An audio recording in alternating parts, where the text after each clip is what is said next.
ప్రస్తుతం మనతో పాటు ప్రముఖ ఆధ్యాత్మికవేత్త, ఐకాన్ ఆస్ట్రాలజర్ గట్టుపల్లి సురేష్ బాబు గారు ఉన్నారు. గురువుగారితో మాట్లాడేద్దాం. నమస్కారం గురుగారు. జై శ్రీమన్నారాయణ. సో డిసెంబర్ మాసం విశేషంగా మీనరాశి వారి స్థితిగతులు ఏ విధంగా ఉండబోతున్నాయి? సంవత్సరం చివరికి వచ్చేసాం మనం. ఓవరాల్గా చివరిలో అయినా వీళ్ళకి ఎటువంటి ఫలితాలు ఉంటాయి? మంచి ఫలితాలు ఉంటాయా? ఓవరాల్గా మిక్స్డ్ రిజల్ట్స్ ఏమైనా ఉండబోతున్నాయా? మనకి చూసుకున్నట్టయితే 2025 సంవత్సరంలో అతిపెద్ద గ్రహాలు అన్నీ మారటం, ఈ మారిన తర్వాత మనకి కొంతకాలం అయిపోయిన తర్వాత మనకి డిసెంబర్ వరకు వచ్చామంటే మామూలు విషయం కాదు. 2025 సంవత్సరం ఎన్నో గండాలు, ఎన్నో గ్రహ శోభలు, ఎన్నో గ్రహ అనుకూలతలైనటువంటి విషయాలు ఇవన్నీ కూడా దాటుకొని వచ్చారు అంటే చాలా గ్రేట్ అని చెప్పుకోవచ్చు. మీనరాశి వాళ్ళకి ఓర్పు సహనం కూడా కొంచెం ఎక్కువే. సెన్సిటివ్ తత్వంతో ఓర్పు సహనం కూడా కొంచెం ఎక్కువే. జలతత్వంతో కలటువంటి మైండ్ సెట్ ఉంటుంది వారికి. అందరినీ చేసేటువంటి తత్వం ఉంటుంది. దేనికైనా అడ్జస్టబుల్ అయ్యేటువంటి స్వభావం ఉంటుంది వీరికి.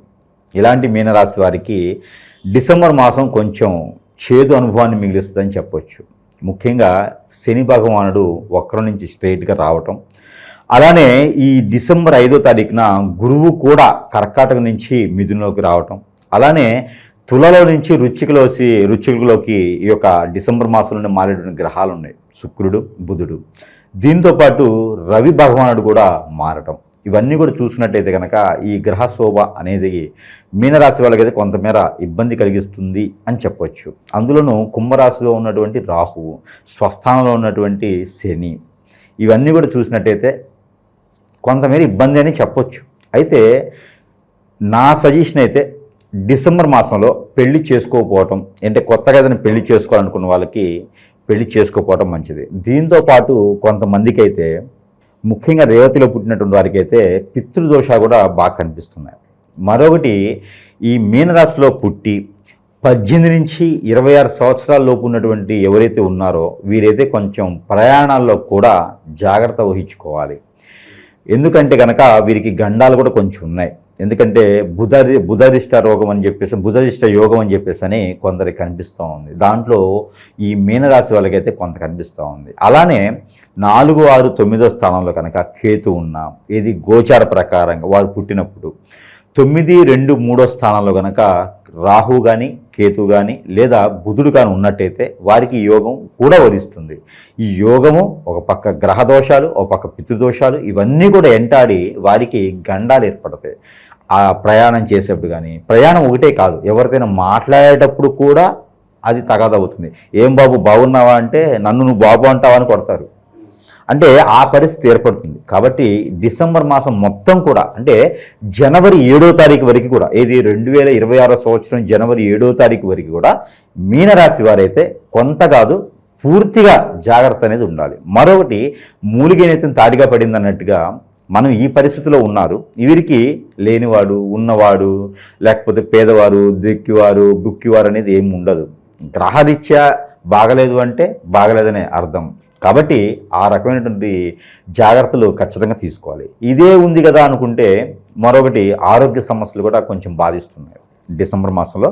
ఈ ఆరోగ్య సమస్యలు వచ్చేసి, కుజుడు సరైనటువంటి స్థానంలో లేడు, శని సరైనటువంటి స్థానంలో లేదు. మీరు 4 అడుగులు వేద్దామని తినేసి వాకింగ్ చేస్తుంటారు. వాకింగ్ చేస్తూ కాళ్ళు చేతులు పట్టేస్తాయి. దేనికి పట్టేస్తాయి కూడా తెలియదు. మరి హాస్పిటల్కి వెళ్ళి టెస్ట్ చేస్తే ఏం దొరకదు. అయితే ఆటోమేటిక్లీ ఏంటంటే శని భగవాన్ యొక్క అశుభ దృష్టి అనేది ఇప్పుడు మొదలైంది వీరికి. ధనపరంగా ఎలా ఉంటుందంటారు? ఏమైనా రూపాయి దాచుకునే అవకాశాలు కనిపిస్తున్నాయి అంటారు? ఉంటే దాచుకుంటారు, లేని ఏం దాచుకుంటారు. ఉన్నవారికి అయితే అట్లా ఉండిపోతుంది, కానీ కొత్తగా సంపాదించేది అయితే కనిపించట్లేదు ఈ మాసంలో. ఎందుకంటే గ్రహాలు ఏది కూడా వీరికి అంత సానుకూలంగా అయితే అధిక ఖర్చులు ఎక్కువగా ఉండే అవకాశం ఉందంటారు? ఉంటాయి. ఎట్లా అంటే వీరికి ఆరోగ్యపరంగా చూసుకున్నట్లయితే కనుక ఎక్కడెక్కడ నరాలు పట్టేయటం, బోన్స్ పెయిన్స్ రావటము, కండరాల్లో నొప్పులు రావటము, బ్లడ్ సర్క్యులేషన్ ఆగిపోవటము లాంటివి వచ్చి లంగ్స్ ప్రాబ్లం రావటంలో కూడా కొంతమందికి జరుగుతుంది. అది కూడా శని 8, 6వ స్థానంలో గోచార ప్రకారంగా ఉన్న వారికి వయసుతో సంబంధం లేదు. పుట్టినప్పుడు కనుక శని 6, 9లో కానీ 6, 8లో కానీ ఉన్నట్టయితే, రవి 2, 4వ స్థానాల్లో ఉన్నట్టయితే కనుక ఖచ్చితంగా వారికి హార్ట్కి సంబంధించినటువంటి సమస్యలు వచ్చేలా ఉన్నాయి. కాబట్టి వీరందరూ కూడా ఆవేశపడకుండా ఆలోచింపజేస్తూ ఎక్కువగా బ్రెయిన్కి స్ట్రెస్ ఇవ్వకుండా ఉండాలి. అలానే వీరికి ఆర్థిక సమస్యలు కూడా కొంతమేర బాగున్నాయని చెప్పొచ్చు. వీరికి ఇచ్చిన డబ్బులు రాకపోతే, అలానే ఇంకొకటి ఉంది వీళ్ళలో, మానసిక రోగం అంటారు.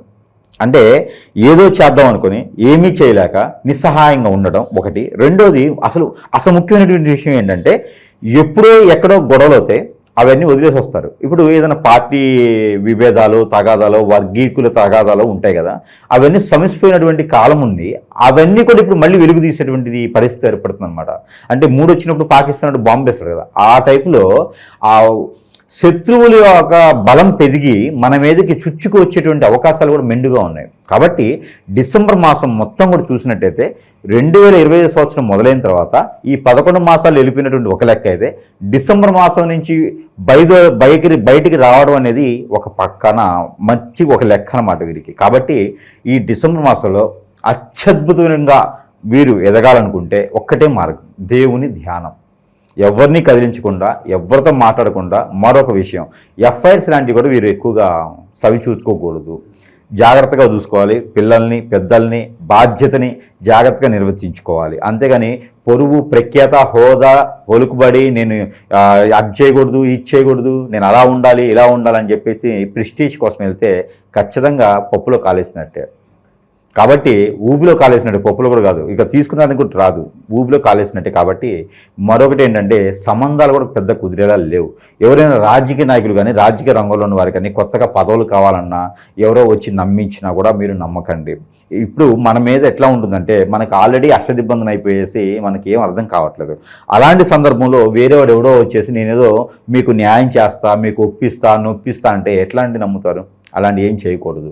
కాబట్టి జాగ్రత్తగా ఉండడం చాలా మంచిది. ఇప్పుడు గురుగారు అష్టదిగ్బంధన అన్నారు, మనము వీడియో చివరిలో ఎలాగో రెమెడీస్ చెప్తాం. సో కొంతమంది ఉంటారు, గురుగారు మీరు రెమెడీస్ చెప్తున్నారు అయినా కూడా మాకు అంతగా పాజిటివ్ అవ్వట్లేదు, మంచి జరగట్లేదు అనేవాళ్ళు ఉంటారు. సో ఓవరాల్గా ఎక్కడ తప్పు జరుగుతుంది అంటారు? ఇక్కడ ఏమవుతుందంటే మనకి అన్ని రకాలు చూస్తున్నట్టయితే ఈ రోజుల్లో మనం అనుకుంటాం ఒకప్పుడు ఏమయ్యేదంటే మంచి గురువులు ఉండేవారు, ఈరోజు మంచి వాళ్ళు ఉన్నారు నాలాంటి వాళ్ళు. కాబట్టి అంటే అందరూ మంచి వాళ్ళని చెప్పలేం కదా, అందుకని నాలాంటి వాళ్ళు మంచి వాళ్ళు అంటున్నారు. కాబట్టి ఇక్కడ ఏంటంటే ఇక్కడ జాతకంలో సమస్యలు అనేది ఒకప్పుడు మనకి ఏదైనా సమస్య వచ్చినప్పుడు జాతకం చూపిస్తే ఆ జాతకాన్ని తగ్గట్టు పరిష్కారం చేపిస్తే సమస్యకి పరిష్కారం దొరికేది, ఆ విధంగా మనం ముందుకెళ్ళే వాళ్ళం.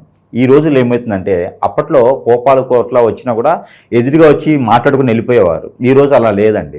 ఈరోజు ఏమవుతుందంటే ప్రతి ఒక్కరి మీద వ్యసనం, కుళ్ళు, రంది అన్ని రకాలుగా ఉండేసి ఎదుటి వాళ్ళని కొట్టలేక, ఎదుటి వాళ్ళని ఇబ్బంది పెట్టలేక అంత అవసరం కూడా ఉండదు. చేతికి మట్టి అంటుకోకుండా ఈ రోజుల్లో చాలామంది స్వామీజీలు ఉన్నారు. వీరంతా కూడా ఏంటంటే హిప్నాటిజం, బ్లాక్ మ్యాజిక్, వారి విద్య ప్రకారంగా ఎదుటి వాళ్ళని నాశనం ఎలా అవ్వాలి అదే రకంగా చూసుకునేటువంటి వాళ్ళు చాలామంది ఉన్నారు. కాకపోతే వీరి నుంచి వీరు చేసినటువంటి క్రియల ద్వారా ఖచ్చితంగా వీరికి ఏంటంటే ఇబ్బంది కలుగుతుంది. అది జాతక ప్రకారంగా కనపడదు, వీరి లోపల ఉన్నటువంటి క్రియల వల్ల అలా ఉంటుందన్నమాట. కాబట్టి ప్రతి ఒక్కరు కూడా జాతకమే అని నమ్మాల్సిన అవసరం లేదు. నా గ్రహం బాగాలేదు, నా దశ బాగాలేవు, నా నక్షత్రం అలా ఉంది, ఈ నక్షత్రానికి ఇంకో నక్షత్రం పోటీ వచ్చింది, ఇవి కాదు ఇక్కడ. ఇవి చూసుకునే పని లేదు ఈ రోజుల్లో. నా మీద హిప్నటిజం జరిగిందా, బ్లాక్ మ్యాజిక్ జరిగిందా, వశీకరణ జరిగిందా, చాతపడి జరిగిందా, దీనికి విరుగుడేంటి, ఇవి వెతకండి. ఇవి వెతికితే పరిష్కార మార్గం దొరుకుతుంది. మనకు కావాల్సిన వాళ్ళే ఈ మధ్యన ఈ క్రియలు అనేది చేపిస్తున్నారు. ఇంట్లో వాళ్ళే వీళ్ళు ఎదుగుదాన్ని తట్టుకునే వాళ్ళు మీరు చాలా సందర్భాల్లో చెప్పారు. ఎందుకంటే ఈ రోజుల్లో పరిస్థితి ఎలా ఉంది, నా ఒక్కరి దగ్గరే 15,000 మంది కస్టమర్స్ ఉన్నారు. నా ఒక్కరి దగ్గరే ఇలా బలైన వాళ్ళు 15,000 మంది కస్టమర్స్ ఉన్నారంటే ఇక ప్రపంచం మీద ఎంతమంది ఉంటారండి? ఎంతమంది ఈ రకంగా బలైన ఉన్నారు? భార్య, బిడ్డలు, సంసారము, భర్త, తల్లి, తండ్రి, ఊరు, పేరు, ప్రఖ్యాత, ఇల్లు, వాకిలి, జాబు, బిజినెస్ అన్నీ ఊడగొట్టుకొని ఎవరో చేయించాడని చెప్పేసి వారి వైపు వెళ్తే ఇక్కడ సంసారం అంతా నాశనం అయిపోతుంది, దుర్గతి పాలైపోతుంది. కాబట్టి ప్రతి ఒక్కరు కూడా జాతకం ఒకటే మానవ జీవితంలో పరిష్కార మార్గం కాదు. ప్రతి ఒక్కరికి కూడా ఇలాంటి ఒకటి జరుగుతుంది, గమనించుకుంటూ ఉండాలి. దాని తగ్గట్టు ఉన్న పరిష్కార మార్గం దొరకాలంటే ఖచ్చితంగా గురువుని సంప్రదించండి. ఏదైనా రోగమో నొప్పి వస్తే హాస్పిటల్కి కాదు, గురువు దగ్గరికి వెళ్ళాలి. గురువు దగ్గరికి వెళ్తేనే దాని పరిష్కార మార్గం అనేది ఖచ్చితంగా దొరుకుతుంది. అప్పుడు మన జాతక ప్రకారంగా వెళ్ళేదానికి ఉంటుంది. మరొకటి సందర్భంగా మీరు తినండి, తినకపోండి, సంపాదించండి, సంపాదించుకోండి, కానీ మన విషయాలు రీల్స్తోనే అని గొప్పకు చెప్పుకోవడం కోసమో చేస్తే అవి ఖచ్చితంగా మనం బలయ్యేలా ఉంటున్నాయి. కాబట్టి మన పర్సనల్ ఇష్యూస్ ఏదైతే ఉందో అది ఎదుటి వాళ్ళకి షేర్ చేయకపోవడం మంచిది. అది కన్నా తండ్రైనా, కన్నా బిడ్డలైనా, ఎవరికైనా సరే మన పర్సనల్ అంటూ ఒక పేజ్ ఉంచుకోండి. రెడ్ బుక్లు, బ్లూ బుక్లు కాదు, ఒక పేజ్ పెట్టుకొని దాని తగ్గట్టుగా మనం ఉంటేనే పరిష్కార మార్గం దొరుకుతుంది. ఓకే, నిరుద్యోగుల పరిస్థితి ఏంటి? శుభవార్త ఏమైనా ఎక్స్పెక్ట్ చేయొచ్చు అంటారు వీళ్ళు?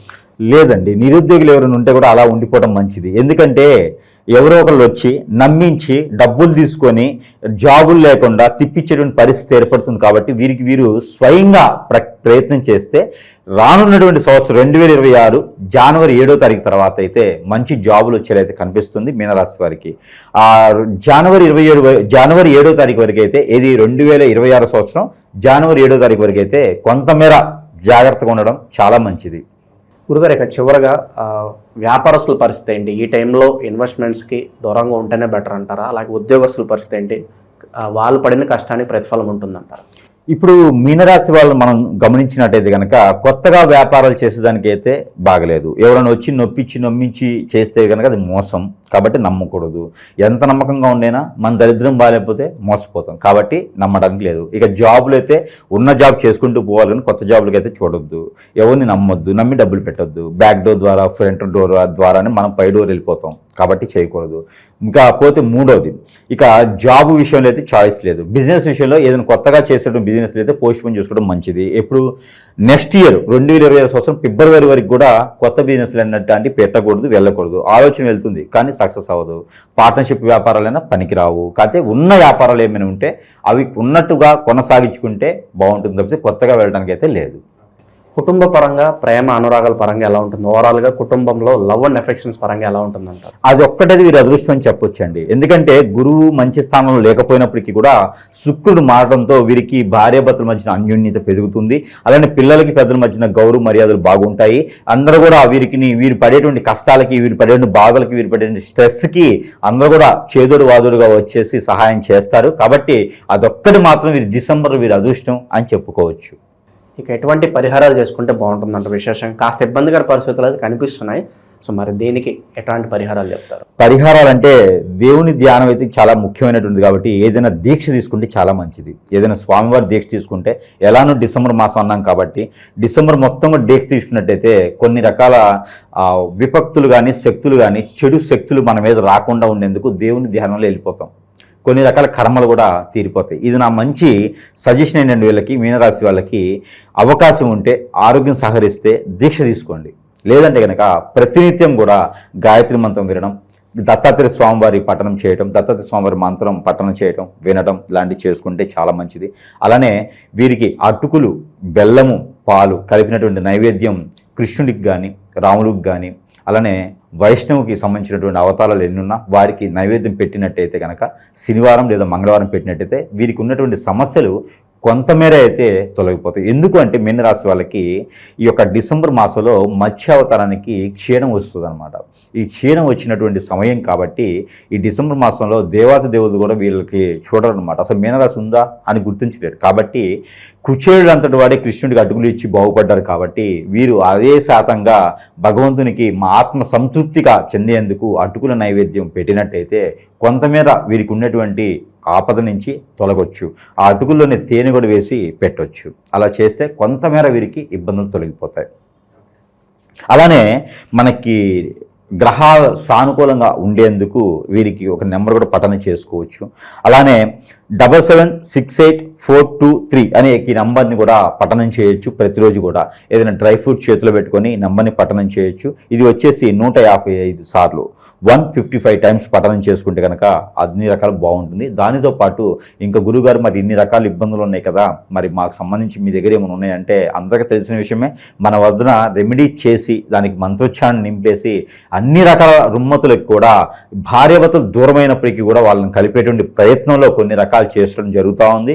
ఇది అందరి ఆదరణ చాలా బాగుంది ఇప్పుడు మనకి. కాబట్టి వారి కోసమైతే కనుక మనము మంత్రోచ్చారణ చేసినటువంటి ఈ యొక్క సెంటు బాటిల్, ఈ సెంటుని కనుక అప్లై చేసుకుంటే గ్రహరీత్యా కొంతమేరైనా వారికి ఉపశమనం లభించవచ్చని చెప్పొచ్చు.